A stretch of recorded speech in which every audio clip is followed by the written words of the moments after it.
नमस्कार दोस्तों, मैं वैभव त्रिपाठी आप सभी का स्वागत करता हूं बीएचयू वर्ल्ड के इस ऑनलाइन लर्निंग प्लेटफॉर्म पर। दोस्तों, जैसा कि हम लोगों ने बताया था कि हम लोग आप लोगों के जो प्रीवियस ईयर क्वेश्चन पेपर है उनके डिटेल सॉल्यूशन वीडियो सॉल्यूशन के साथ आप लोगों के सामने प्रस्तुत होंगे। तो उसी सिलसिले में आज हम लोग बीएचयू बीएससी मैथ 2018 में जो केमिस्ट्री सेक्शन है आपका, जिसमें आपके टोटल 50 क्वेश्चंस आते हैं, उनका डिस्कशन इस वीडियो में किया जाएगा, जिसमें आपको ना कि सिर्फ सॉल्यूशन बताया जाएगा, जबकि उसका डिटेल्ड एक्सप्लेनेशन दिया जाएगा कि उस क्वेश्चन में क्या कॉन्सेप्ट इन्वॉल्व हो रहा है, किस ऑप्शन को हम लोग क्यों गलत कह रहे हैं, उस ऑप्शन अगर वहां पर क्या और कॉन्सेप्ट लग सकता है या उसके आसपास की चीजें क्या है कि उसको आपको पढ़ लेना चाहिए। ठीक है, उस तरीके से हम लोग डिटेल्ड बात करेंगे और मैं कोशिश करूंगा कि कम से कम एक वीडियो में आपको मैं 25 क्वेश्चन दूं, बाकी आपको दूसरा पार्ट मिल जाएगा बाकी 25 क्वेश्चन का। देखते हैं हम लोग, जैसा भी होता है। तो आप लोग वीडियो को पूरा देखिएगा और जो भी जरूरी लगे उन सब चीजों को नोट करिएगा। और मैं जो आपसे पेपर डिस्कस करूंगा वो पेपर आपको डिस्क्रिप्शन बॉक्स में मिल जाएगा, तो आप डिस्क्रिप्शन बॉक्स में जाएंगे, लिंक को ओपन करेंगे और पेपर को आप डाउनलोड वहां से कर सकते हैं।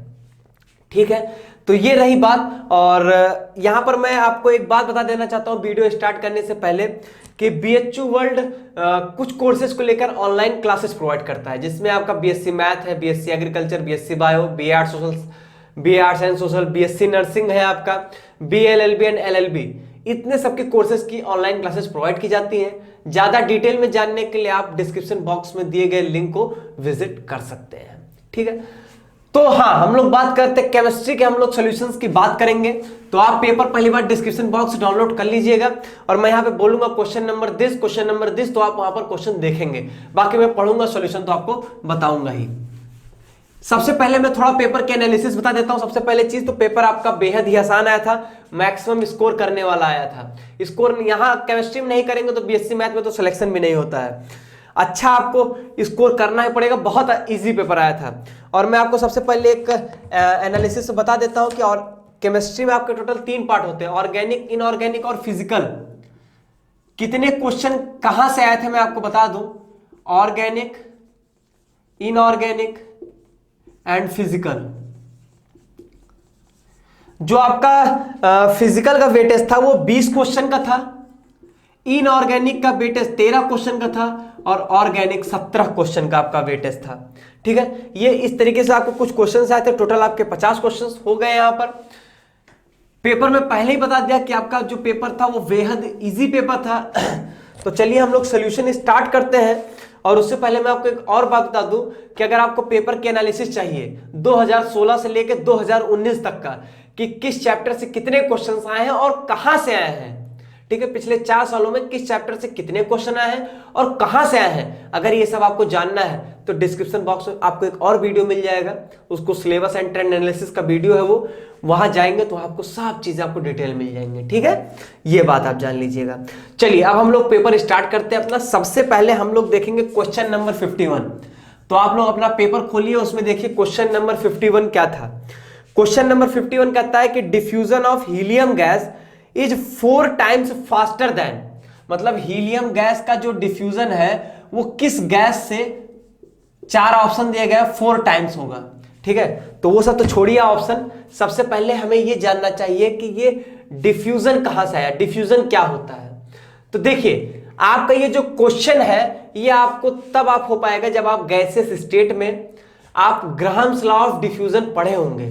ग्राहम्स लॉ ऑफ डिफ्यूजन कहता है कि जो रेट ऑफ डिफ्यूजन होता है, रेट ऑफ डिफ्यूजन या इफ्यूजन, ये आपका इनवर्सली प्रोपोर्शनल होता है किसके, under root of molecular weight के। ठीक है, मान लीजिए कोई एक गैस है, उस गैस का जो भी रेट ऑफ डिफ्यूजन या फ्यूजन होगा वो इनवर्सली प्रोपोर्शनल होगा किसके, under root of molecular weight. अगर यही पता होगा तो आप लगा ले जाएंगे। जैसे इन्होंने कहा हीलियम गैस है, तो मान लेते हैं कि rate of diffusion of helium gas is inversely proportional to molecular weight of the helium gas. और फिर एक कोई दूसरी गैस, उसको बी गैस ले लेते हैं, उसका भी यही सेम रिलेशन हो जाएगा, मॉलिक्यूलर वेट ऑफ बी। अब इसमें आपको करना क्या है, कुछ नहीं करना है, डिवाइड कर दीजिए, rate of helium upon rate of B gas is equals to क्या हो जाएगा, आप देख सकते हैं under root of M B upon M H E आ जाएगा। ठीक है। और दिया क्या इसने कि इसने क्या दिया है कि जो आपका डिफ्यूजन है हीलियम गैस का, वो किस गैस के 4 टाइम्स है। मतलब हीलियम का जो रेट है वो 4 टाइम्स है बी गैस का। मैंने मान लिया कि जो गैस हमारी कौन सी है, बी गैस है, कोई ए से बी गैस मान लिया। तो ये आपके क्वेश्चन में कंडीशन दिया गया है कि जो आपका हीलियम का डिफ्यूजन है वो 4 टाइम्स जो है वो दूसरी गैस के है, और यही गैस कौन सी है आपको पता करना है।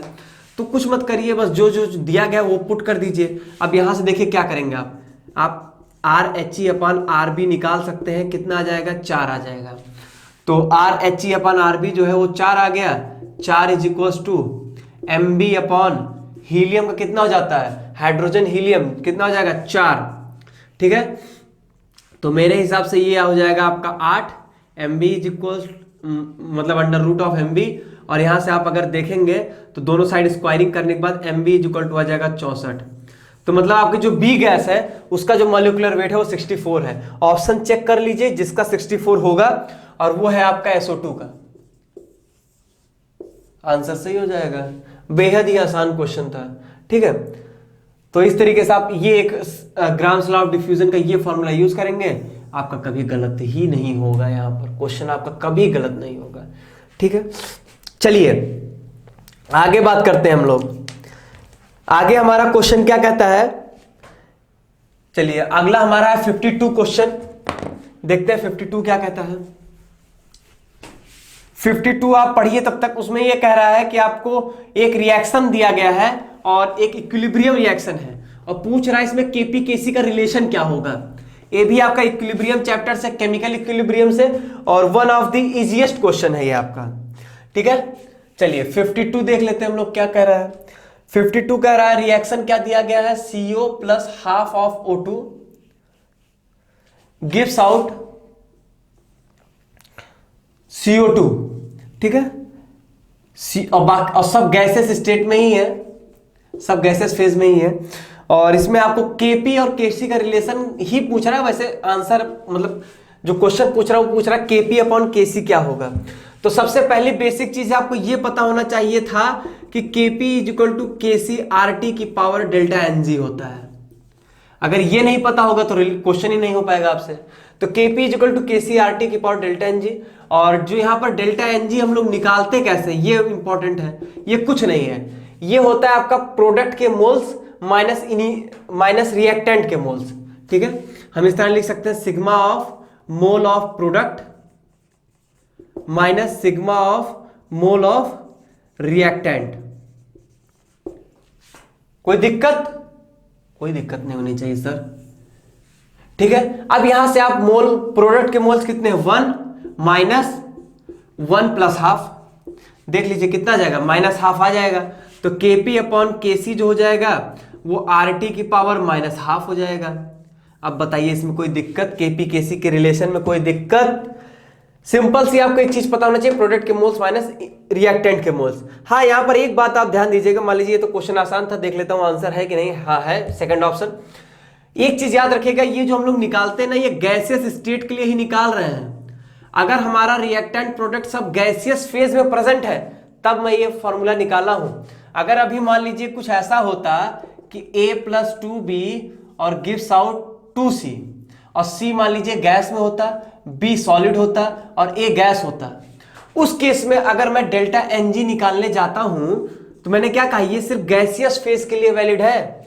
आप क्या करोगे, प्रोडक्ट के मोल्स माइनस मतलब 2 हो जाएगा, माइनस रिएक्टेंट के मोल्स, इसको नहीं काउंट करोगे, इसको आप हटा दोगे, सिर्फ गैस वाला लोगे। तो हम कौन सा लेते हैं इसमें, जिसमें मोल्स लेते हैं सिर्फ गैसियस फेज वाला लेंगे। ठीक है, 2 माइनस 1 आ जाएगा इसका।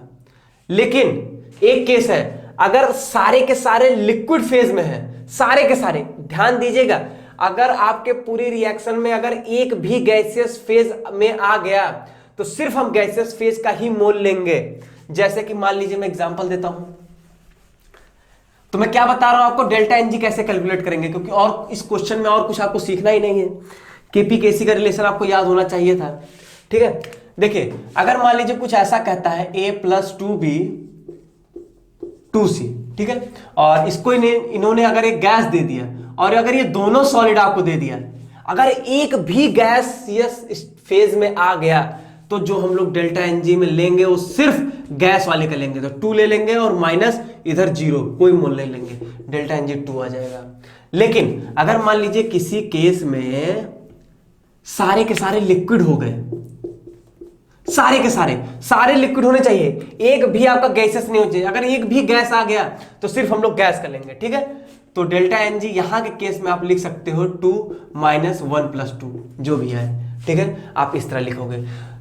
तो क्या कहा मैंने, अगर एक भी गैसेस आ गया तो सिर्फ आप गैस वाला ही लिखोगे, ठीक है। और ये आपको फंसाता बहुत है, ठीक है, आपको ये बहुत फंसाता है। जैसे मान लीजिए अब यही दे देता है कार्बन सॉलिड और प्लस O2 गैस और गिव्स आउट, मान लीजिए से देता CO2, मान लीजिए ऐसा रिएक्शन है, ठीक है, कोई मैंने बोला यही रिएक्शन होगी, ठीक है, ये गैस में दे देता है। तो आप कुछ नहीं करोगे, बस सिंपल सा ये लोग, अगर यहां पर आपको निकालना है डेल्टा एनजी, तो देखिए आप जो गैस वाला एक इधर का माइनस यहां पर इसका लोगे, इसका नहीं लोगे, ठीक है, क्योंकि ये सॉलिड में है, ठीक है, तो 0 आ जाएगा, ठीक है। तो ये एग्जांपल से आप समझ गए होंगे। तो मोस्ट बेसिक चीज क्या हो गई, आपको डेल्टा एनजी कैलकुलेट करना आना चाहिए। मान लीजिए आपको तो इतना बेहद आसान क्वेश्चन दिया कि उसने वो कॉन्सेप्ट ही नहीं यूज करा, नहीं तो मैक्सिमम क्वेश्चन में क्या होता है, कई बार वो यही चेक करना चाहते हैं। मुझे ये नहीं समझ में आ रहा इस क्वेश्चन को देने का अर्थ ही क्या हुआ, फिर ये तो कोई भी कर लेता है। 53 क्वेश्चन पूछा है कि which of the following is the weakest acid, weakest acid कौन सा है, जिसमें इन्होंने दे दिया HF, HCl, HNO3 and H2SO4, कौन सा वीकेस्ट एसिड है। देखिए मैं आपको एक बात बताऊं, आपको जब भी एसिड स्ट्रेंथ देखना हो, जब भी आप एक काम करो, आप क्या काम करोगे, आप एक काम करो कि जो आप H+ निकाल दो। एसिड क्या होता है, H+ देते हैं, आप H+ दे दो, H+ मतलब निकाल दो, ठीक है, तो क्या बन जाएगा Cl-, यहां क्या बन जाएगा NO3- और SO4 2-। देखिए होती क्या है, एसिड स्ट्रेंथ हम लोग चेक ही ऐसे करते हैं, क्या करते हैं कि हम लोग एनायन बना लेते हैं, H+ निकाल के एनायन बना लेंगे। एनायन बनाकर हम लोग क्या करते हैं, एनायन की स्टेबिलिटी चेक करते हैं। जो एनायन सबसे ज्यादा स्टेबल होगा उसकी एसिड स्ट्रेंथ उतनी ज्यादा होगी। रीजन क्या है, एसिड्स क्या होते हैं, जो H+ डोनेट करते हैं। अब अगर H+ डोनेट करने के बाद जो एनायन बन रहा है, अगर वो स्टेबल एनायन बनेगा तो सीधी सी बात है H+ डोनेट करना चाहेगा। आप खुद सोचिए, मैं किसी की मदद क्यों करना चाहूंगा, अगर मुझे रिटर्न में कुछ मिल रहा होगा, ठीक है, अगर मान लीजिए मेरे पास 1 लाख रुपए है, मैं किसी को 10,000 क्यों दूंगा इसीलिए ताकि मैं 10,000 दूं क्या, लेकिन मेरी स्टेबल कंडीशन आ जाए, मैं 90,000 पे स्टेबल हूं। ऐसा तो नहीं करूंगा कि 1 लाख रुपए तो 1,10,000 दूंगा, कभी नहीं दूंगा, ठीक है। या मेरे पास 10,000 रुपए है तो तब भी मैं किसी को नहीं देना चाहूंगा क्योंकि मेरे पास खुद के पास पैसा नहीं है। तो वही चीज है यहां पर कि हम H+ देंगे, हमारा एनायन स्टेबल बनेगा तभी हम देंगे। तो आपको ये चेक करना है कि चारों में से एनायन स्टेबल किसका नहीं है। जिसका नहीं होगा या जिसका सबसे कम स्टेबल होगा उसकी एसिड स्ट्रेंथ सबसे कम होगी। मतलब क्या हो गया, acid strength is directly proportional to stability of anion.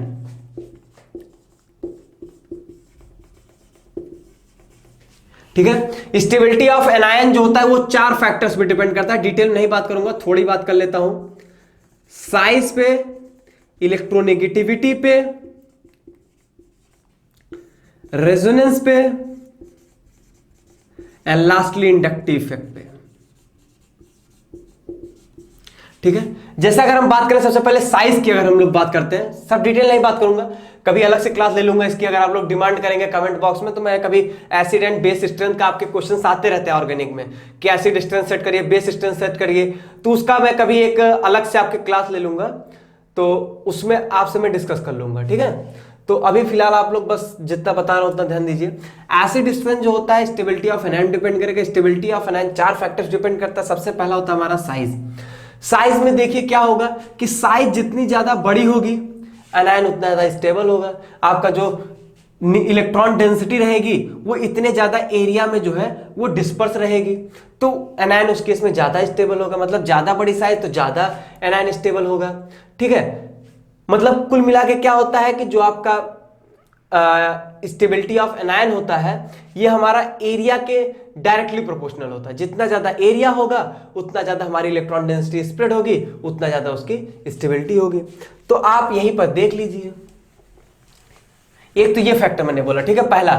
तो उस बेसिस पे आपको अगर F माइनस और Cl माइनस बता दिया जाए कि बताइए ऑर्डर सेट करिए, तो क्या होगा? सीधी सी बात है Cl माइनस का होगा।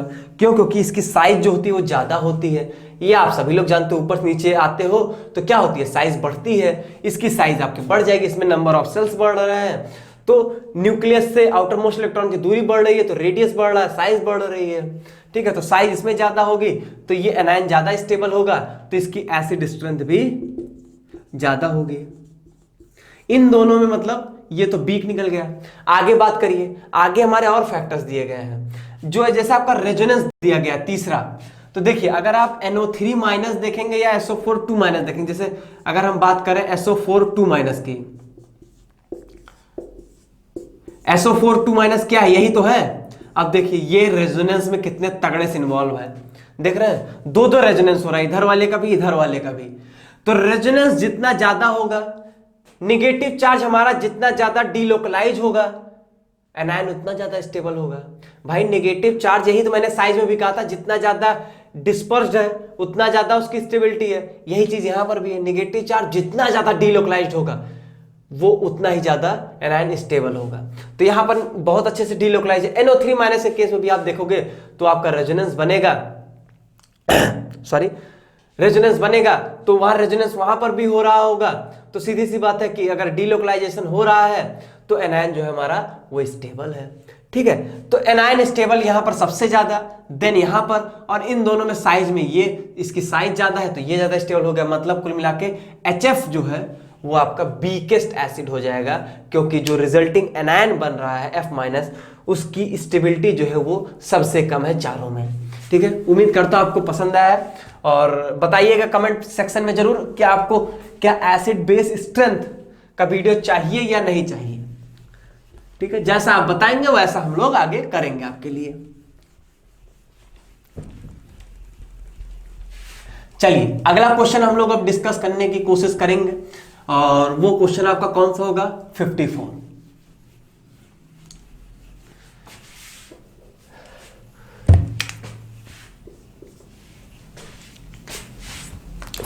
देखिए क्या है, बहुत आसान क्वेश्चन है। पूछ रहा है, सोल्यूशन चैप्टर से आया हुआ है, पूछ रहा है which of the following is not a colligative property. चारों में से ऐसी बताइए कौन सी चीज। देखिए सोल्यूशन चैप्टर से हमेशा कोलिगेटिव प्रॉपर्टी से क्वेश्चन आएगा, या तो आइडियल नॉन आइडियल में जो नॉन आइडियल में जो पॉजिटिव डेविएशन नेगेटिव डेविएशन होता है वहां से क्वेश्चन आएगा, फिक्स होता है, इन सब में कोई दिक्कत नहीं है।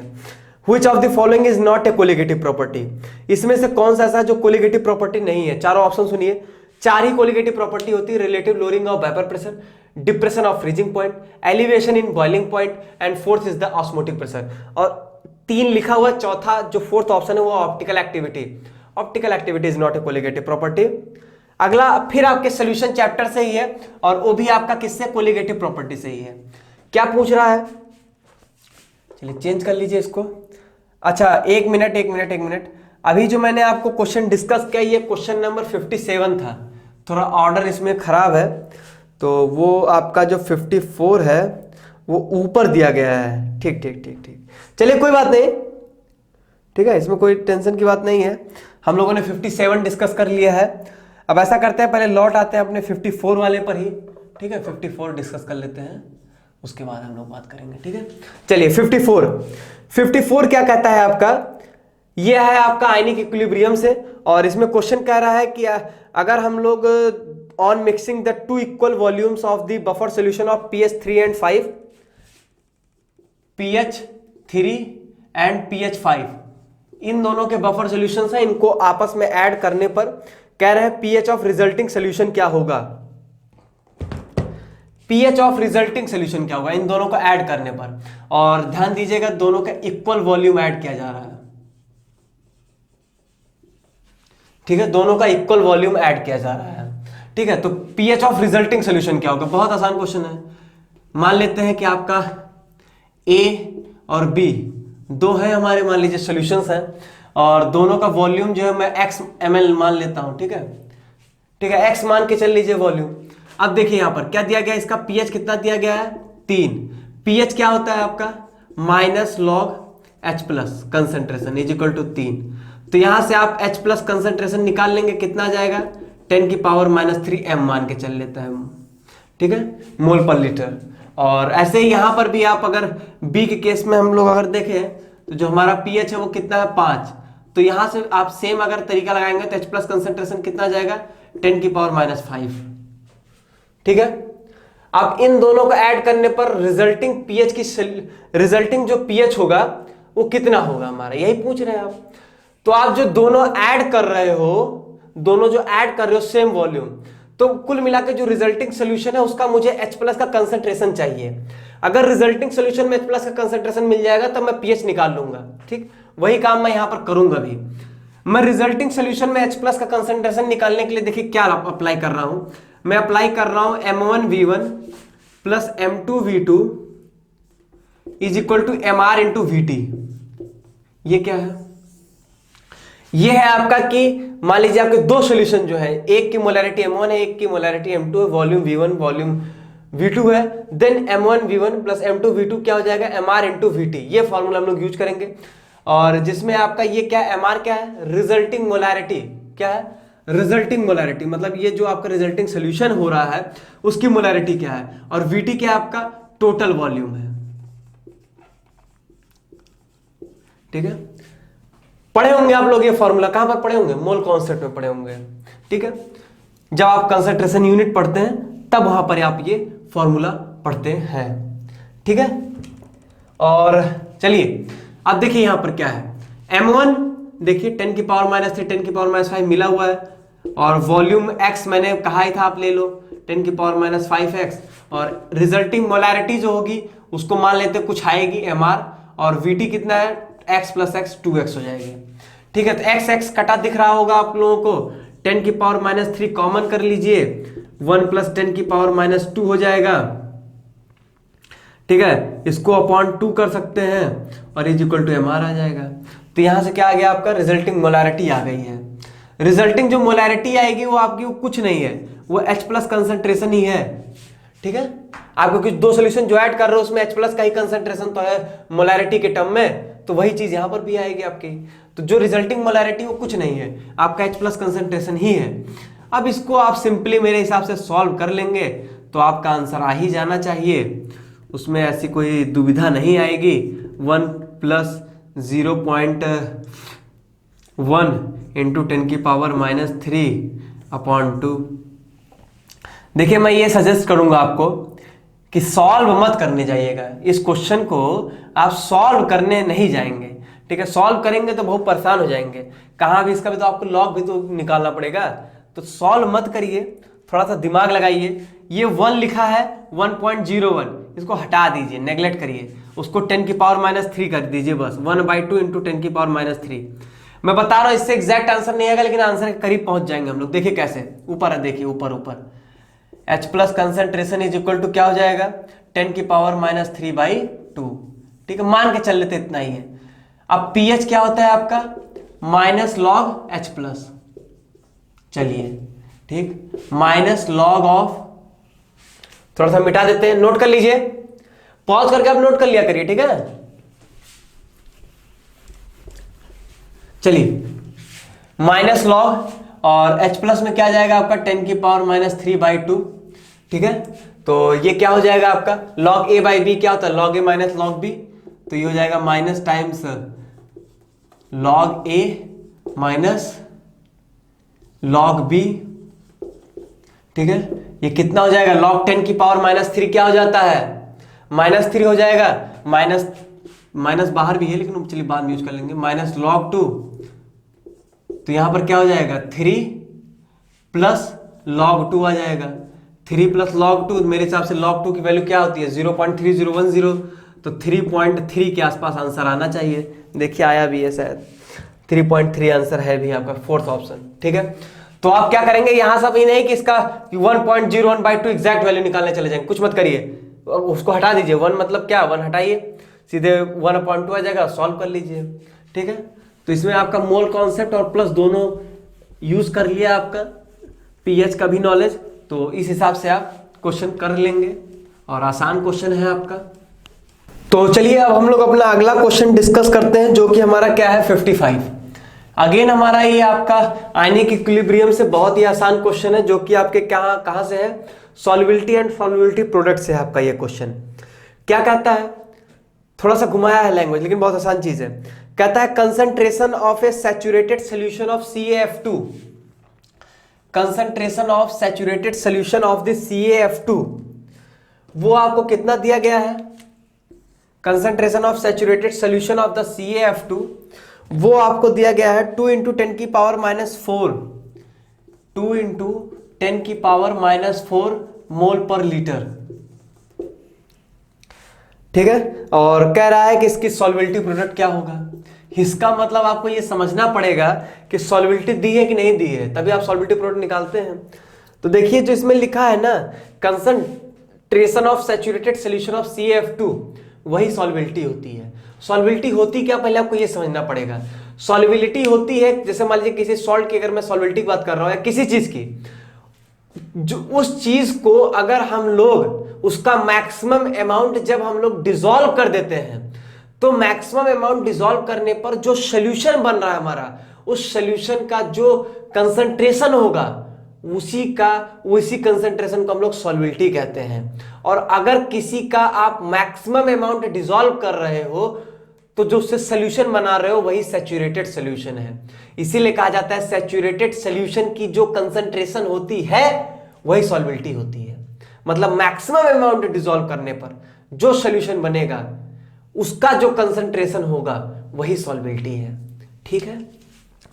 जैसे इन्होंने कहा CaF2, तो देखिए क्या होता है ना कि जैसे CaF2 क्या है कि हमारा सॉलिड स्टेट में, देखिए एक चीज बता दूं कि हम लोग KSP का जो यूज करते हैं ये सिर्फ स्पैरेंगली सॉल्युबल सॉल्ट्स के लिए हम लोग यूज करते हैं, ये आपको पता होना चाहिए। जो CaF2 होगा ये आपका कोई सॉल्ट है तो पहले सॉलिड स्टेट में होता है, तो ये क्या करता है बेसिकली पहले जाता है आपका एक्वस स्टेट में, पानी में जाएगा तो किस में जाएगा, एक्वस स्टेट में हो जाएगा।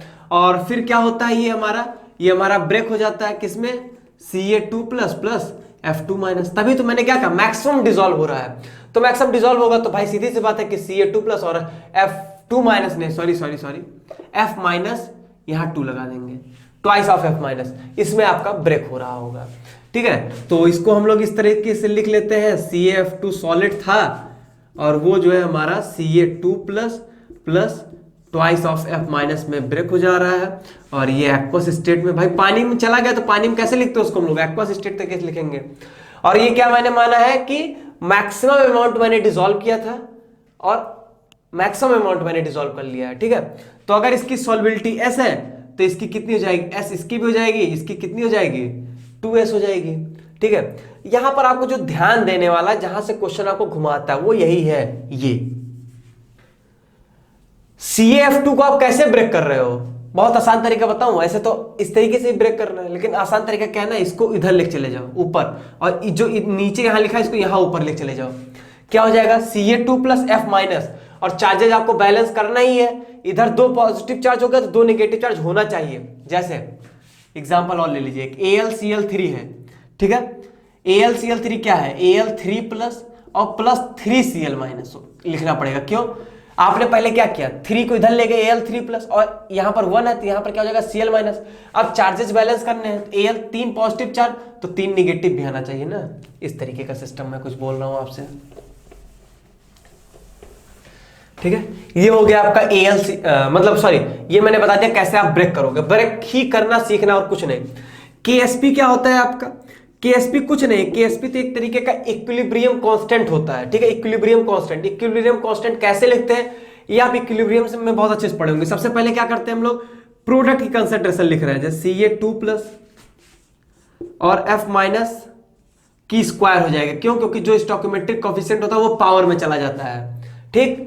अब यहां पर आप देखिए कंसंट्रेशन जो है वही सॉल्युबिलिटी है इनकी, तो वही S आ जाएगा यहां पर, और यहां पर क्या आ जाएगा 2S का होल स्क्वायर आ जाएगा, ठीक है। यही ध्यान ही देना, 2S का स्क्वायर, यही चीज आपको ध्यान देना, बस ये 2 ही मेन है इसमें क्वेश्चन में, यही 2 चीज, ठीक है। तो ये कितना हो जाएगा 4S², तो दैट इज द, ये क्या हो जाएगी आपका 4S³ आंसर आ जाएगा, ठीक है। विजुअल हो रहा है आप लोगों को, ये ऊपर लिख देता हूं एक बार, 4S³, ठीक है। कोई दिक्कत, किसी तरीके कोई प्रॉब्लम, अब कुछ मत करिएगा, बस ये जो वैल्यू है उठा के लाके रख दीजिएगा, आंसर आ जाएगा आपका, ठीक है, तो ऐसे आपको कोई भी क्वेश्चन दे सकता है। सेम आपके बीएससी एजी 2018 में आया था, सेम पैटर्न पे क्वेश्चन आया था आपका। उसमें उसने क्या किया था पता है, उसने सॉल्युबिलिटी दे दिया था Sb2S3 का। ठीक है, तो कुछ नहीं करना है आपको, आप बस ये करिए, इसको तोड़ दीजिए Sb3 प्लस और S2 माइनस, इसको उधर ले जाइए, S2 माइनस प्लस, ये इसी टूट जाएगा आपका। ठीक है, ये आपका सॉलिड, ये एक्वस और ये एक्वस। अब देखिए इसमें क्या करना है, चार्जेस बैलेंस करना है, तो इसको 2 से मल्टीप्लाई कर दीजिए, 6 पॉजिटिव चार्ज को 3 से मल्टीप्लाई कर दीजिए, 6 नेगेटिव, 6 पॉजिटिव 6 नेगेटिव, न्यूट्रल हो गया। ठीक है, अगर इसकी सॉल्युबिलिटी एस है तो इसकी 2s और इसकी 3s। आगे केस भी आप लिख लीजिए। ध्यान दीजिएगा कि मैंने यहाँ पर जो अभी क्वेश्चन किया था उसमें नीचे इसकी कंसंट्रेशन रिएक्टेंट की नहीं लिखा था, क्यों? क्योंकि सॉलिड स्टेट में है, और सॉलिड स्टेट में होता है तो हम लोग हमेशा कंसंट्रेशन को 1 मानकर चलते हैं। ठीक, उम्मीद करता हूं कि आपको ये समझ में आ गया होगा। और सॉल्युबिलिटी एंड सॉल्युबिलिटी प्रोडक्ट का कोई भी question, solubility and solubility product आपका केस पे कोई भी क्वेश्चन आएगा तो आपसे गलती नहीं होगी। चलिए अगला क्वेश्चन करते हैं हम लोग। मजेदार क्वेश्चन है और बढ़िया क्वेश्चन है। अभी मैं जब नीचे देखा तो मुझे अगला क्वेश्चन भी दिख गया था, इसलिए मैंने कहा बहुत मजेदार क्वेश्चन है। 56 क्वेश्चन देखिए आप। 56 क्वेश्चन में कहता है कि एक नॉन आइडियल सॉल्यूशन बनाया जा रहा है जिसमें क्या किया जा रहा है, 30 ml क्लोरोफॉर्म। कॉन्सेप्चुअल है, एकदम एकदम कॉन्सेप्चुअल, बहुत बेहतरीन तरीके से जो पढ़ा होगा वही बता पाएगा। Chloroform plus 50 ml acetone. ठीक, 30 ml क्लोरोफॉर्म 50 ml एसीटोन को मिलाकर एक नॉन आइडियल सॉल्यूशन बनाया जा रहा है। आपको मिक्सचर का वॉल्यूम बताना है। क्या बनाना है? Non ideal solution. आपको क्या बताना है? जो सॉल्यूशन बनेगा इन दोनों को मिलाने के बाद उसका वॉल्यूम कितना होगा, मतलब वी मिक्स बताना है आपको। ठीक है, कितना होगा बताइए। आप सोचेंगे सर 50-30 मिला के 80 बन जाएगा, लेकिन 50-30 मिला के अगर 80 ही बनना होता तो क्वेश्चन क्यों पूछता? ये तो 3rd 4th के बच्चों को कराया जाता है कि 2 लीटर पानी में 4 लीटर पानी मिलाते हैं तो कितना बनेगा, कितना पानी हो जाएगा। तो आप उस तरह जोड़ के तो करेंगे नहीं, सीधी सी बात है, कुछ ना कुछ क्वेश्चन घुमाया है। क्वेश्चन यहां पर लिख दिया नॉन आइडियल सॉल्यूशन। कुछ मतलब समझ रहे हैं नॉन आइडियल सॉल्यूशन का? पढ़े हुए हैं आइडियल नॉन आइडियल सॉल्यूशन। जो हमारा आइडियल सॉल्यूशन होता है उसके केस में क्या होता है, डेल्टा वी मिक्स जो होता है वो 0 होता है। इसका मतलब क्या होता है? इसका मतलब ये होता है कि अगर आप 50 ml में 50 ml मिलाते हैं तो जो टोटल वॉल्यूम आएगा वो 100 ml ही आता है। लेकिन यह केस क्या हो गया आपका आइडियल के केस। नॉन आइडियल का केस में क्या होता है, 2 केस आते हैं। एक आता है आपका उसमें पॉजिटिव डेविएशन, सुने होंगे positive deviation from Raoult's law, और एक सुने होंगे negative deviation from the Raoult's law. इसके केस में क्या होता है, जो डेल्टा वी मिक्स होता है वो ग्रेटर देन 0 होगा, और इसमें जो आपका डेल्टा वी मिक्स होता है वो आपका लेस देन 0 होता है। ठीक है, इसका मतलब क्या हुआ कि अगर आपका पॉजिटिव डेविएशन वाला है तो अगर आप 50 में 50 मिलाते हो तो जो आपका रिजल्टिंग सॉल्यूशन होगा उसका जो वॉल्यूम होगा वो आपका ग्रेटर देन 100 ml आएगा। ठीक, मतलब 110 आ सकता है।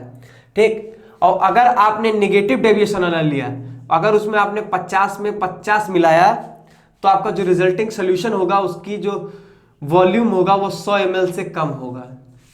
समझे मेरी बात? समझ गए आप बात? अब बात आती है सर उसने कहा है कि नॉन आइडियल है, लेकिन सर नॉन आइडियल में पॉजिटिव डेविएशन है या नेगेटिव डेविएशन है ये कैसे पता चलेगा? मैं क्या बोल रहा हूं, positive deviation from Raoult's law. इसके लिए आपको एक और प्रॉपर्टी पता होनी चाहिए पहली, तो तब आगे मैं बात कर पाऊंगा इसमें। ठीक है, पहली बात ये समझ गया ना, पॉजिटिव डेविएशन नेगेटिव डेविएशन में आंसर आपको दोनों मिलेगा। ठीक है, ऑप्शन में दोनों आंसर मिल जाएंगे। ठीक है, तो इससे तो होगा नहीं आपका क्वेश्चन। चलिए क्या और दिमाग लगाना है इसमें? आपको दिमाग ये लगाना है, पहली बात तो आपको ये पता होना चाहिए आइडियल सॉल्यूशन के केस में ऑब्जर्व्ड वेपर प्रेशर जो होता है वो कैलकुलेटेड वेपर प्रेशर के बराबर होता है। अब वही फिर positive deviation, non ideal case में अगर positive deviation from Raoult's law है तो observed pressure greater than calculated pressure होता है। निगेटिव डेविएशन के केस में observe pressure less than calculated pressure होता है। ठीक है, समझ रहे हैं आप बात? तो कहने का मेरा क्या मतलब हो गया यहां पर बताइए? कहने का ये मतलब हुआ कि आपको पहले यह पता होना चाहिए, फिर आगे मैं बात करता हूं। आगे इसमें देखिए क्या है, आगे देखिए आगे क्या है इसमें आपको पहले देखना पड़ेगा क्लोरोफॉर्म और एसीटोन का क्या कहानी है। तो देखिए आप थोड़ा सा अगर बनाएंगे ना तब समझ में आएगा आपको। ये है आपका एसीटोन। अब मैं पता करने जा रहा हूं कि नेगेटिव डेविएशन है पॉजिटिव डेविएशन। फैक्ट मैंने सब बता दिया, अब सीधे पता करूंगा। और यहां पर हम लोग बना सकते हैं क्लोरोफॉर्म जो कि क्या होता है हमारा CHCl3। ठीक है, अब देख लीजिए, अब क्या आपको यहां पर हाइड्रोजन बॉन्डिंग जैसे चीज दिख रही है? अगर हाइड्रोजन बॉन्डिंग होगी तो यहां पर इंटरमॉलिक्यूलर इंटरैक्शन जो है या अट्रैक्शन कह लीजिए वो बढ़ गया कि नहीं बढ़ गया बताइए? इंटरमॉलिक्यूलर इंटरैक्शन या अट्रैक्शन जो भी आप कह रहे हैं वो क्लोरोफॉर्म एसीटोन को मिक्स करने के बाद बढ़ गया कि नहीं बढ़ गया? अगर दोनों के बीच में इंटरैक्शन बढ़ गया तो वेपर प्रेशर क्या हो जाएगा? डिक्रीज हो जाएगा। मतलब जो हमारा ऑब्जर्व्ड वेपर प्रेशर है वो कम हो जाएगा। ठीक, अगर इसमें इंटरैक्शन ज्यादा है, हाइड्रोजन बॉन्डिंग जैसे इसमें स्ट्रॉन्ग इंटरैक्शन हो रहा है, तो क्या होगा?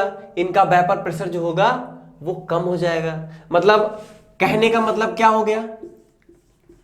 ऑब्जर्व्ड वेपर प्रेशर जो होगा वो less than calculated vapour pressure हो जाएगा। और यही मेरे हिसाब से नेगेटिव डेविएशन में मिलता है आपको। अभी मैंने इसीलिए बताया था नेगेटिव डेविएशन में क्या होता है। देखिए हो रहा है कि नहीं, वही चीज हो रही है। तो कहने का क्या मतलब हो गया कि ये जो है आपका वो निगेटिव डेविएशन वाला है। निगेटिव डेविएशन में क्या होता है कि अगर आप 50 + 30 कर रहे हो तो लेस देन 80 ml आएगा।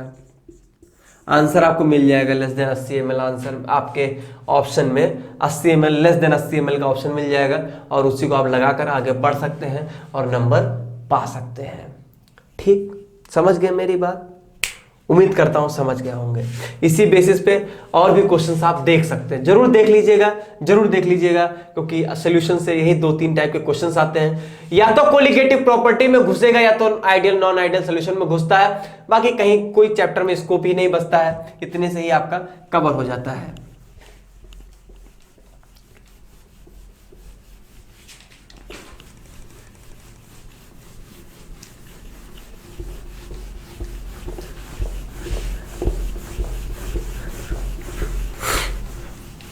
कुछ लोग के दिमाग में आ रहा होगा सर इंटरेक्शन ज्यादा हो गया तो वेपर प्रेशर कम कैसे हो गया सर? अरे तो भाई थोड़ा बहुत तो आप लोग दिमाग लगाएंगे।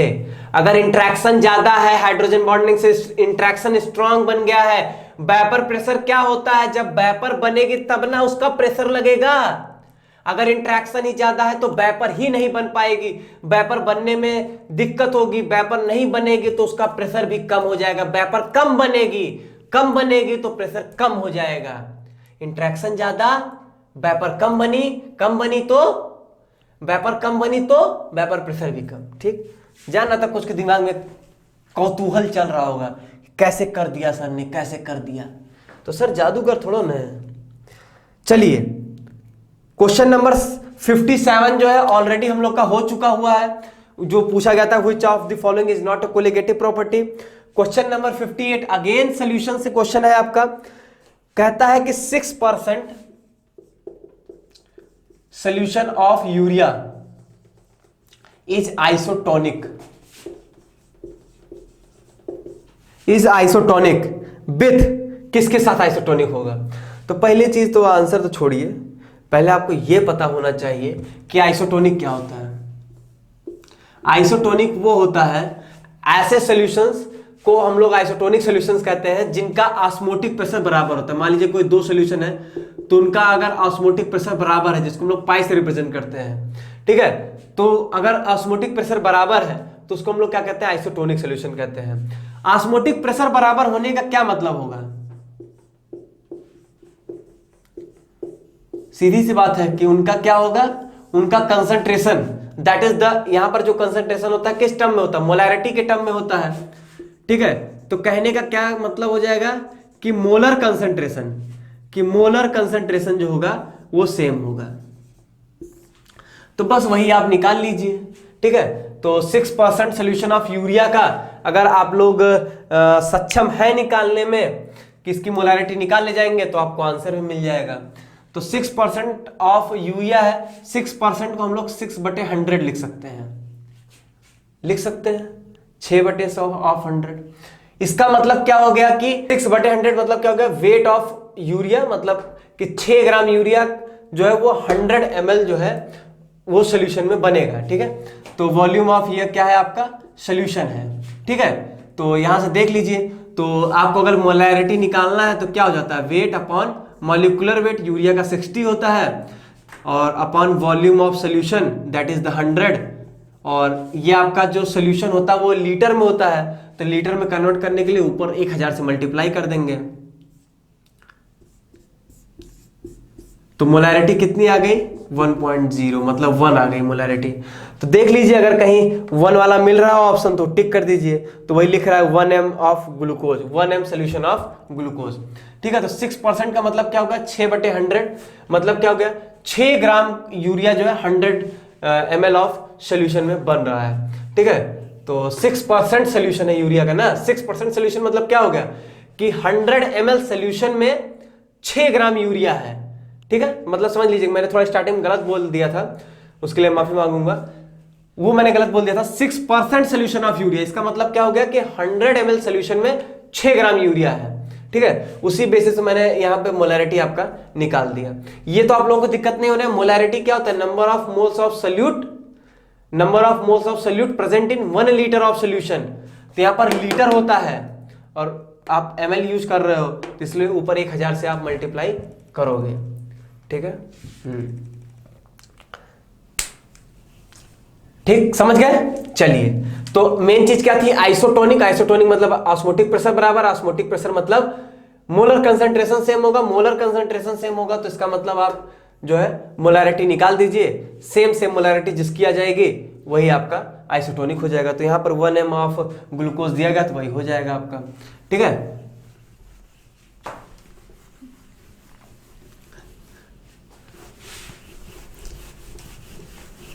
चलिए 58 हो गया आपका। अब हम लोग कौन सा देखेंगे, अब हम लोग यहां पर देखेंगे 59। ये आपका अगेन इलेक्ट्रोकेमिस्ट्री। इलेक्ट्रोकेमिस्ट्री में आप जब कंडक्टेंस वाला पोर्शन पढ़ेंगे उसमें आपका एक साइंटिस्ट आते हैं, Kohlrausch law of independent migration of ions, वहीं से आपका क्वेश्चन दिया गया है, जिसमें इन्होंने क्या दिया है कि मोलर कंडक्टिविटी दिया है किसकी KCl। सेम क्वेश्चन आपको मिल जाएगा बीएससी एजी 2018 में। तो देख लीजिए आपका कैसे क्वेश्चंस को इंटरचेंज करते हैं। तो बीएससी मैथ वाले बीएससी एजी जरूर कर लेंगे, बीएससी एजी वाले बीएससी मैथ का जरूर कर लेंगे, और आप ऐसे बीएससी मैथ वाले बीएससी बायो का भी करके जाएंगे, केमिस्ट्री वहां पर भी आती है। ठीक है, इस बात को याद रखिएगा। ठीक है, और अगर आपको सोल्यूशन चाहिए तो बीएससी एजी का भी सोल्यूशन हमारे चैनल पे है, वहां पर आप देख लीजिएगा। अगर अभी नहीं गया होगा तो चला जाएगा कुछ दिन में, उसकी टेंशन नहीं लेना है। KCl, NaCl, इसे इन्होंने मोलर कंडक्टिविटी दिया है KNO3।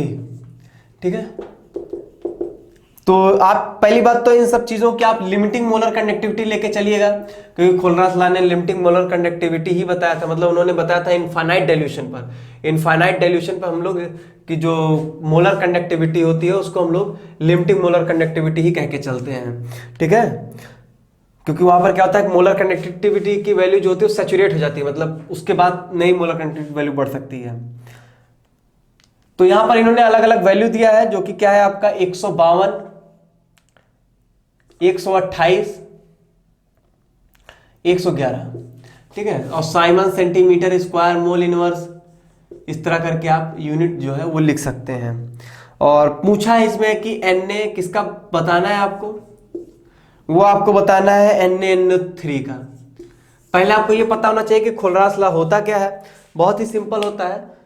वो सिंपल सी एक बात कहता है कि उसमें उन्होंने ये कहा था कि देखिए कि जब इनफाइनाइट डाइल्यूशन पर, मतलब जब हम लोगों ने डाइल्यूशन मतलब पानी बढ़ाते बढ़ाते बढ़ाते बहुत ज्यादा बढ़ा दिया, इनफाइनाइट डाइल्यूशन कर दिया। डाइल्यूशन मतलब क्या था, पानी बढ़ाना। जब इनफाइनाइट डाइल्यूशन कर देते हैं तो हर एक कोई भी वीक इलेक्ट्रोलाइट भी कंप्लीटली डिसोसिएट होता है।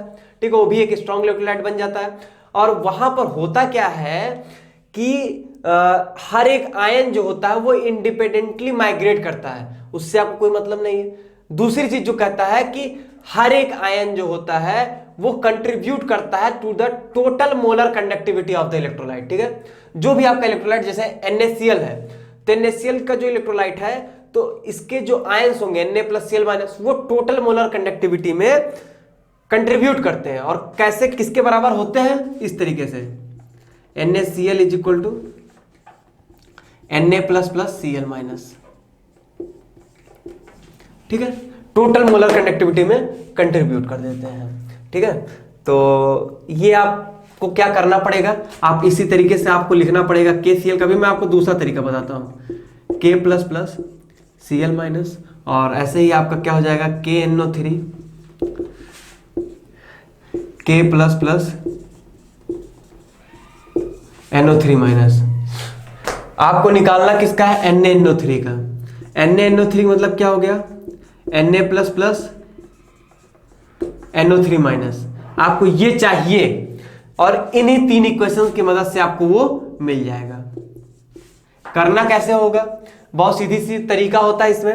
आपको क्या चाहिए, NaNO3 चाहिए, मतलब Na+ और NO3-। जहां पर Na+ और NO3- हो उस इक्वेशन को जिंदा रखिए, मतलब उनको ऐड करिए, बाकी जिसमें फालतू चीजें उसको सब्सट्रैक्ट कर दीजिए। Na+ यहां पर है, NO3- यहां पर है, मतलब पहली और तीसरी जिंदा रहेगी, 1 + 3 और 2 आपको हटाना है तो 2 हटा दीजिए, क्योंकि 2 में हमारी वो चीजें नहीं है जो मुझे चाहिए।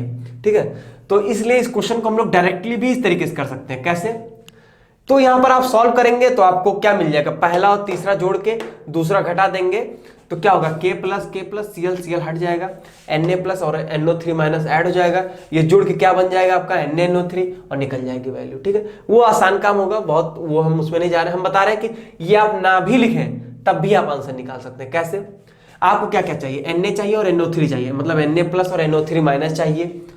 जहां पर Na है और जहां पर NO3 है उन दोनों को जिंदा रखिए, मतलब 111 + 128 कर दीजिए। जिंदा रखने का मतलब पॉजिटिव और मारने का मतलब निगेटिव। तो इसमें हम बात करते हैं और जो हमें नहीं चाहिए, ना K चाहिए ना Cl चाहिए, हटाओ दोनों को, तो क्या आ जाएगा 152। आंसर आ गया आपका, डायरेक्ट आप देख के कर सकते हैं क्वेश्चन को। ठीक,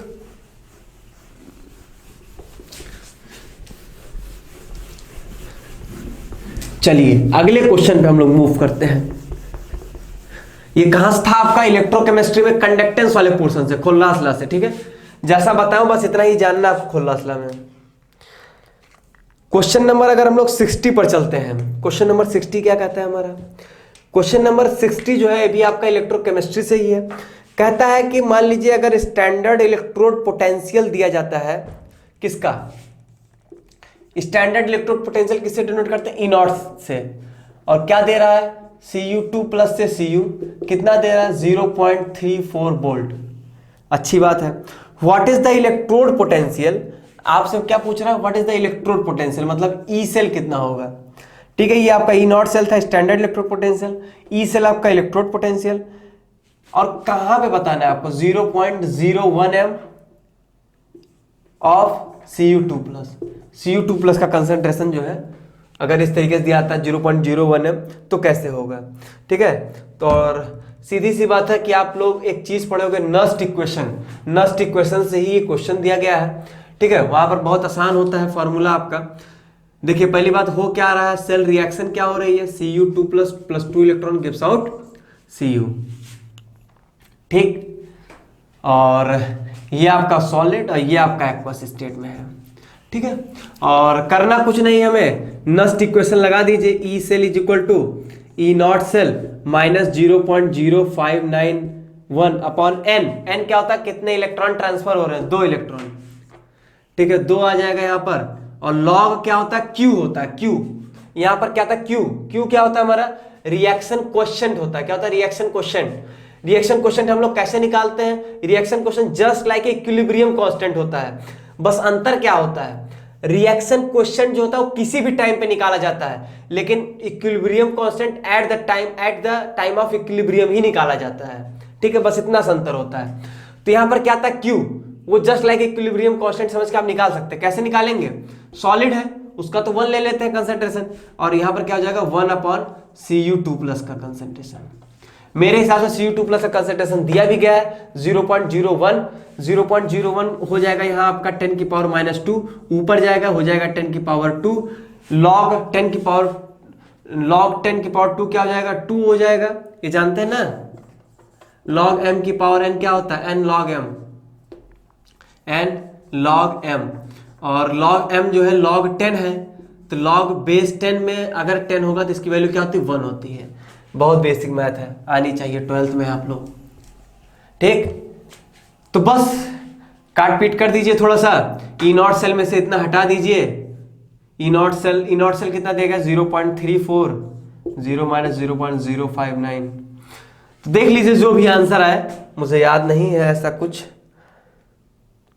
जो भी है मे भी यही आ जाएगा आपका, माइनस करेंगे तो 0.281 आ जा रहा होगा, देख लीजिएगा अपना, ठीक है। तरीका यही है आपका, नस्ट इक्वेशन लगाकर। अच्छा यही मान लीजिए अगर ऐसा क्वेश्चन ना देता, मान लीजिए यहाँ पर अभी 2 हो जाता, एक Cu2+ भी हो जाता, और मान लीजिए Cu2+ Cu में जा रहा है और Zn जो है वो आपका Zn2+ में जा रहा है, क्या ऐसा भी क्वेश्चन आप लोग कर लेते, और जिसमें Cu2+ और Zn2+ दोनों का कंसेंट्रेशन दे देता, ठीक है, दोनों कंसेंट्रेशन देकर, और तब आपसे ई सेल पूछता और दोनों की E0 सेल दे देता। कैलकुलेट कर लेते कि नहीं कर लेते? बिल्कुल कर लेना चाहिए, क्योंकि उसमें हम लोग को बस एक ही चीज का ध्यान देना पड़ेगा, E0 सेल निकालना पड़ेगा, सेल की जो है E0 सेल निकालना पड़ेगा। दोनों का E0 दिया रहेगा, Cu2+ से Cu, मतलब क्या करेगा देखिए, E0 Cu2+ से Cu दे देगा, और E0 Zn से Zn2+ दे देगा, और नहीं तो फिर इसमें बदमाशी भी करता है, बताता हूं कैसे। मान लीजिए कुछ भी दे देता, मान लीजिए XY दे देता है, ठीक है, ठीक है, तो आपको क्या निकालना पड़ेगा, पहले E0 सेल निकालना पड़ेगा, जो सेल में दोनों मिलके बन रहा है। तो जो यहां पर हम लोग E0 सेल निकालते हैं, वो कैसे निकालते हैं हम लोग, वो हम लोग निकालते हैं E0 oxidation plus E0 reduction. कहने का क्या मतलब हो गया, ऑक्सीडेशन पोटेंशियल, ठीक है, standard oxidation potential plus reduction potential, ठीक है। ये कैसे निकलता है, जहां पर ऑक्सीडेशन हो रहा होगा वहां पर जो इलेक्ट्रोड पोटेंशियल होगा वो ऑक्सीडेशन पोटेंशियल हो जाएगा, और जहां पर रिडक्शन हो रहा होगा वहां पर रिडक्शन पोटेंशियल हो जाएगा। समझ रहे हैं मेरी बात, जहां पर रिडक्शन वहां पर रिडक्शन पोटेंशियल, जहां पर ऑक्सीडेशन वहां पर ऑक्सीडेशन पोटेंशियल। एक बात याद रखिएगा, अगर इस तरीके से दे दिया, तो जैसे यहां पर देखिए यहां पर रिडक्शन हो रहा है, तो जो यहां पर पोटेंशियल दिया ये क्या बन जाएगा आपका E0 रिडक्शन पोटेंशियल, ठीक है। तो मान लीजिए आप इसको x रख देंगे, और यहां पर ऑक्सीडेशन पोटेंशियल दिया गया, y रख दिए, तो x + y आ गया। अब वो क्या करेगा बदमाशी, अब देखिए यहां बहुत आपको ध्यान देना पड़ेगा। एक चीज यहां पर, बस एक चीज याद रखिएगा, अभी मैं बताता हूं, सब सही हो जाएगा। अगर मान लीजिए उसने दे दिया Zn2+ से Zn और y दे दिया, मतलब दोनों के केस में उसने दिया रिडक्शन पोटेंशियल ही है। अब ये हम कैसे पता कर पाएंगे कि कौन सा रिडक्शन, क्योंकि E0 सेल जो आएगा वो तभी आएगा जब ऑक्सीडेशन और रिडक्शन दोनों हो रहा होगा ना। तो भाई सेल रिएक्शन होगी ही तब जब ऑक्सीडेशन रिडक्शन दोनों होगा। तो अब मैं कैसे ऑक्सीडेशन रख पाऊंगा और कैसे रिडक्शन रख पाऊंगा, क्योंकि दोनों रिडक्शन पोटेंशियल ही दिया गया है। तो उस केस में आप देखिए, जहां पर जैसे मान लीजिए अगर दोनों रिडक्शन पोटेंशियल दिया है, ठीक है, तो रिडक्शन पोटेंशियल की वैल्यू जहां पर ज्यादा होगी रिडक्शन वही होगा।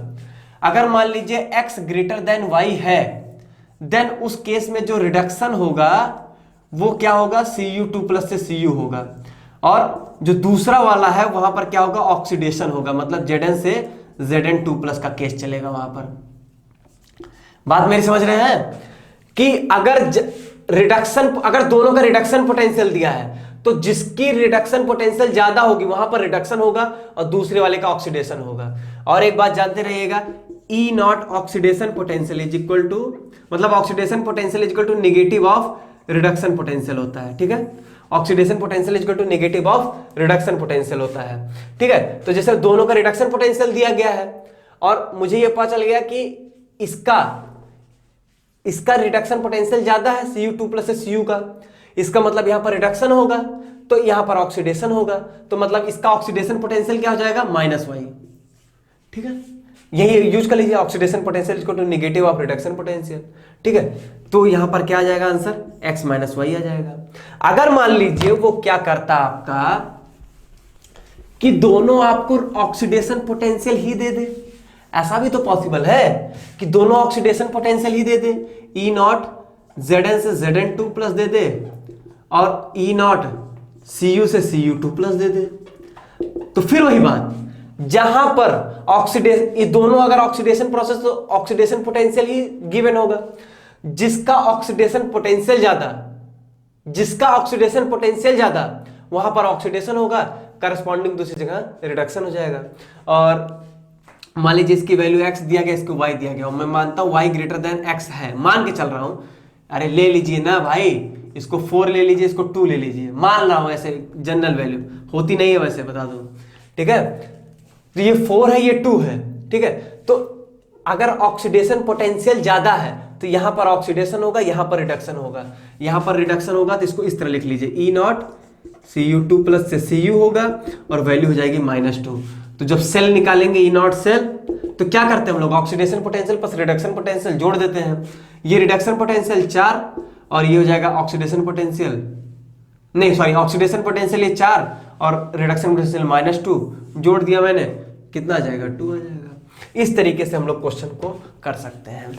तो कहने का मेरा सीधा सा अगर तात्पर्य निकालेंगे तो इतना सा है कि अगर मान लीजिए दोनों का, एक का ऑक्सीडेशन पोटेंशियल एक का रिडक्शन पोटेंशियल देता है, तो कुछ नहीं सोचना है आपको, आप simple oxidation potential plus reduction potential जोड़ के ई नॉट सेल निकाल दीजिए। दूसरा केस, दोनों का अगर रिडक्शन पोटेंशियल दे देता है, तो जिसका रिडक्शन पोटेंशियल ज्यादा होगा उसका रिडक्शन होगा, दूसरे वाले का ऑक्सीडेशन होगा। फॉर्मूला जानते हैं, E naught reduction is equal to minus of E naught oxidation, आप उसको माइनस साइन से कन्वर्ट करके सॉल्व कर लेंगे। तीसरा केस है कि अगर मान लीजिए दोनों का क्या दे दे, ऑक्सीडेशन पोटेंशियल दे दे, तो जिसका ऑक्सीडेशन पोटेंशियल ज्यादा उसका ऑक्सीडेशन, दूसरा वाले का रिडक्शन होगा, फिर माइनस कर लीजिए, हो जाएगा आपका।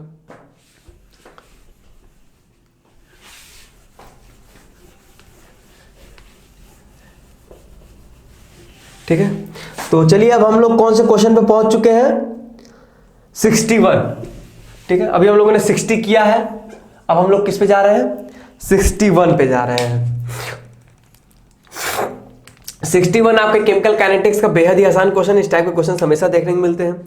कह रहा है कि ए और बी के बीच में जो रिएक्शन है उसके लिए जो रेट लॉ है वो कैसे लिखा जा रहा है, देखिए, रेट इज इक्वल टू के ए की पावर n और b की पावर m। ठीक है, इस तरीके से रेट लॉ लिखा गया है। फिर दूसरा कहता है कि आपको क्या करना है सर, उसमें आपको ये, इसको मैं क्या करना हूं, रेट R1 ले ले रहा हूं। इसमें कह रहा है, क्वेश्चन कह रहा है कि on double the concentration of A, मतलब मैं ए का कंसंट्रेशन डबल कर दे रहा हूं और बी का कंसंट्रेशन हाफ कर दे रहा हूं। ठीक है, बस इतना चेंजिंग किया है।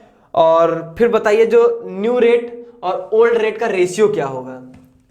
ठीक है, तो ये R2 आ गया, K ले लेते हैं, बाकी कुछ चेंज करेंगे नहीं हम लोग, N और M, जो कहा मैंने वही कर दिया। ठीक है, double the concentration of A, half the concentration of B. अब क्या करना है, R2 थोड़ा सा सॉल्व कर लीजिए, यहां से 2 की पावर n बाहर करिए, यहां से 1/2 की पावर m, तो 2 की पावर n/2 की पावर m के a की पावर n b की पावर m, तो 2 की पावर क्या हो जाएगा, n माइनस m के a की पावर n b की पावर m। और मेरे हिसाब से यही आपका तो R1 है, यही आपका R1 है, देखिए R1 यही है आपका। तो R2 इज इक्वल टू 2 की power n minus m into R1, R2 अपान R1 कितना हो जाएगा, 2 की power n minus m। R2 क्या है आपका, R2 क्या है, R2 आपका न्यू रेट है, R1 क्या है आपका, ओल्ड रेट है। तो new rate upon old rate ही पूछा, रेशियो, तो 2 की पावर n माइनस m आपको मिल जाएगा। ये तो बहुत आसान दिया है। क्वेश्चन में जानते क्या करता है, 2-3 कंडीशन लगाएगा आपको, एक तो बस ये 2 ही तक छोड़ दिया ना, आपको तीसरा देगा कि उसका हम लोग डबल करके, उसका आधा करके, उसका ट्रिपल करके, इस टाइप का बहुत क्वेश्चन दे देता है। 8 गुना तक कर सकता है, कुछ भी कर सकता है, कुछ नहीं करना, बस इक्वेशन बनाना। ये तो मैथ है ना, कहां से इसमें कोई केमिकल काइनेटिक्स है, कुछ नहीं है। कौन से इसमें केमिकल काइनेटिक्स मैंने लगाया बताइए, दो टाइप के क्वेश्चंस बनते हैं भाई साहब यहाँ पे। एक तो आपको ये वाला बन जाएगा कि रेट को डबल ट्रिपल, मतलब कंसंट्रेशन डबल ट्रिपल कर रहे हैं तो रेट का क्या फर्क पड़ता है, रेट 8 गुना हो गया, रेट 2 गुना हो गया, रेट 4 गुना हो गया। एक इस टाइप के क्वेश्चंस बनेंगे और एक आपके बनते हैं ऑर्डर निकालने वाले, वो भी याद रखिएगा, ठीक है। कई बार क्या होगा ऑर्डर वाले, ये आप लोग किए हैं कि नहीं किए, नहीं किए होंगे तो कर लीजिएगा। टेबल बना के देता है इस तरीके से कि concentration of A, concentration of B और रेट क्या दिया गया है, ठीक है। उस बेसिस पे दो डेटा दे देगा, 2-3 डेटा दे देगा, ठीक है। इस तरह के क्वेश्चन आप देख लीजिएगा, 2-3 कंसंट्रेशन दे देता है आपको और फिर क्या करता है उनका आप उसमें क्या करते हैं कि दो, जैसे मान लीजिए कोई 2 सेट ले लेते हैं आप और फिर उसमें हम लोग बस केवल रेट लाल लिख लेते हैं, R1 equal to R2 equal to जो भी होगा K A M पावर और जो भी लगाना होगा वो लगाकर आपको बस क्या करना होता है, डिवाइड करना होता है, ठीक है। 2 कॉमन को ले लीजिए, डिवाइड कर देंगे, फिर वहां से हम लोग ऑर्डर निकाल लेते हैं। जैसे होता है कि NM की वैल्यू निकालना पड़ेगा आपको। जैसे मान लीजिए अगर उसने रेट दे दिया K A की पावर N B की पावर M, क्वेश्चन मिलेगा तो मैं आपको करा दूंगा, ठीक है। इस तरह के क्वेश्चन देता है, ये NM की वैल्यू निकालना होता है, कुछ नहीं करना होता, 2 इक्वेशन बनाएंगे, डिवाइड करते हैं, तुरंत वो आ जाता है, उसमें बहुत आसान होता है, बताऊंगा अगर क्वेश्चन मिला तो। और हमारे ऑनलाइन क्लास के स्टूडेंट तो कर चुके हैं सब क्वेश्चंस ना, बहुत ही आसान, उनके लिए तो देख के ही सॉल्व कर दिए होंगे, अरे सर तो ये कराए थे क्वेश्चन, ठीक है। हो सकता है कि उनके अभी सिलेबस में ना अभी पढ़ाया गया हो, तो हो सकता है वो ना किए हों, ठीक है, लेकिन चैप्टर जब आप पढ़ेंगे जरूर हुआ रहेगा। चलिए अगला जो है हमारा है कि 62वां क्वेश्चन देख लेते हैं, 62। ये क्या कह रहा है, कह रहा है कि the activation energy of exothermic reaction, इन्होंने एक एक्सोथर्मिक रिएक्शन लिखा है A से B, वो इसकी एक्टिवेशन एनर्जी जो है वो कितना है, 80 किलो जूल पर मोल,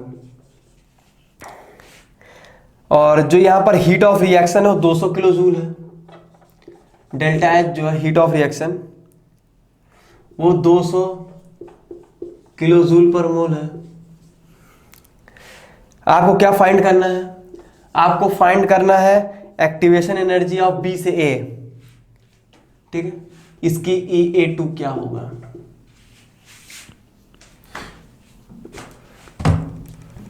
ए से बी आपको दिया गया है, एक्टिवेशन एनर्जी दी गई है और डेल्टा एच दे दिया गया है, और आपको बी से ए का एक्टिवेशन एनर्जी जो है वो आपको यहां पर फाइंड करना है। तो बताइए क्या होगी इसकी एक्टिवेशन एनर्जी। आप लोग ये पढ़े हैं कभी जिंदगी में अपने, delta H is equal to EA2 minus EA1, बताइए। अगर आप लोगों ने एक्सोथर्मिक देखिए आप लोगों ने एक ग्राफ पढ़ा होगा अगर केमिकल काइनेटिक्स में, तो जरूरी है, अच्छी बात, अगर पढ़े होंगे तो अच्छी बात है, ठीक है। ये ग्राफ आप लोगों ने पढ़ा होगा कि ये जो होता है ये एक्टिवेशन एनर्जी EA1 कर देते हैं, ये प्रोडक्ट की हो जाएगी तो एक्टिवेशन एनर्जी EA2 हो जाएगा, और ये जो डिफरेंस होता है यही हमारा डेल्टा एच होता है। डेल्टा एच क्या हो गया आपका, EA2 माइनस EA1, ठीक है। अगर यही डेल्टा एच हमारा पॉजिटिव आता है तो एंडोथर्मिक होता है, डेल्टा एच हमारा यही निगेटिव आता है तो हमारा क्या हो जाता है, डेल्टा एच अगर हमारा ये निगेटिव आएगा तो क्या हो जाएगा, एक्सोथर्मिक प्रोसेस हो जाएगा। यहां पर आपका डेल्टा एच इसमें बता दिया कि एक्सोथर्मिक प्रोसेस है, ठीक है। तो डेल्टा एच इसका मतलब क्या था, निगेटिव था, और अगर हमारा डेल्टा एच निगेटिव आएगा तो इस केस में आपका EA1 बड़ा होगा, ठीक है। तो ग्राफ जो है आपका यहां पर पलट जाएगा। मैं आपको बता रहा था आप delta H is equal to EA2 minus EA1 निकालते कहां से हैं, ठीक है। बाकी तो रिएक्शन तो आपकी कुछ ऐसी ही होगी इसमें, मतलब अगर आप पर्टिकुलर एक्सोथर्मिक का ग्राफ बना रहे हो तो ऐसे होगा आपका EA1 EA2, ठीक है, EA2 EA1, ठीक है। तो EA2 माइनस EA1 करेंगे तो यहां पर निगेटिव आएगा, वही डेल्टा एच है हमारा, ठीक है। तो वही एक्सोथर्मिक प्रोसेस आ जाएगा। अब इन्होंने पूछा है EA2 और EA1 दिया है मुझे कितना, 80, और डेल्टा एच कितना है 200, कितना हो जाएगा 280 इज इक्वल टू EA2। तो मतलब एक्टिवेशन एनर्जी कितनी आ गई, 280 किलो जूल पर मोल। बताइए कोई दिक्कत नहीं। तो सिंपल आपको एक चीज पता होगा कि delta H is equal to EA2 minus EA1 होता है, क्लियर रहेगा आपका क्वेश्चन, ठीक है। तो delta H equal to EA2 minus EA1 आपको पता होना चाहिए, और ये ग्राफ से आपको पता चलेगा। ठीक है, एक्सोथर्मिक एंडोथर्मिक आप यहाँ पे ध्यान दीजिएगा। ठीक है, चलिए अब आगे हम लोग क्वेश्चन पे मूव करेंगे। तो आपके इस वीडियो में 12 क्वेश्चन हो चुके हैं, तो आपके वीडियो की जो लेंथ है वो लगभग आपके 1 घंटे के आसपास पहुंच चुकी है। तो मैं सोच रहा हूं कि आपका 12 क्वेश्चन इसको में हो गया, बाकी मैं आगे 2 वीडियो में आपका टोटल 50 क्वेश्चन करा दूंगा, जो मान के चल रहा हूं। अगर अगले ही वीडियो में कंप्लीट हो जाता तो बहुत अच्छी बात है, लेकिन वही है कि अगर डिटेल सोल्यूशन देंगे और ज्यादा बताने के चक्कर में आपका समय तो ज्यादा लगेगा ही। ठीक है, और आगे कुछ क्वेश्चंस ऐसे भी आपको मिलेंगे जिसमें और ज्यादा समय इन्वेस्ट करना पड़ेगा, तो उसके लिए कुछ कर नहीं सकते हैं। उसके लिए यही है कि समय आप ज्यादा दें आप मुझे। ठीक है, तो नेक्स्ट वीडियो जो है आपको बहुत ही जल्द मिल जाएगी। ठीक है, रिकॉर्ड तो मैं अभी कर ले रहा हूं, और आपको जैसे ये वीडियो मिलेगा आपको सेकंड पार्ट में बहुत ही जल्द तुरंत मिल जाएगा। तो उसके लिए आप बस कुछ नहीं मत करिए, चैनल को सब्सक्राइब करके रखे रहिए, और नोटिफिकेशन के लिए बेल आइकन को प्रेस किए रखिए। मान लीजिए नोटिफिकेशन ना आए तब भी चैनल विजिट करिए, अलग प्लेलिस्ट आपको मिल जाएगी। प्लेलिस्ट में आपको प्रीवियस ईयर का सारा एक ही जगह पे सारे वीडियोस मिलेंगे, तो आपके लिए आसान होगा। ठीक है, तो चलिए अगला क्वेश्चन अगले ही पार्ट में डिस्कस करते हैं। तब तक के लिए आप लोग बहुत ही खुश रहिए, अच्छे से पढ़ते रहिए, मन लगाकर पढ़ते रहिए। वीडियो अच्छा लगा हो तो लाइक करिएगा, शेयर करिएगा, और कमेंट बॉक्स में जरूर बताइएगा कि आपको वीडियो कैसा लगा, आपके लिए हेल्पफुल है या नहीं है। बहुत बहुत धन्यवाद।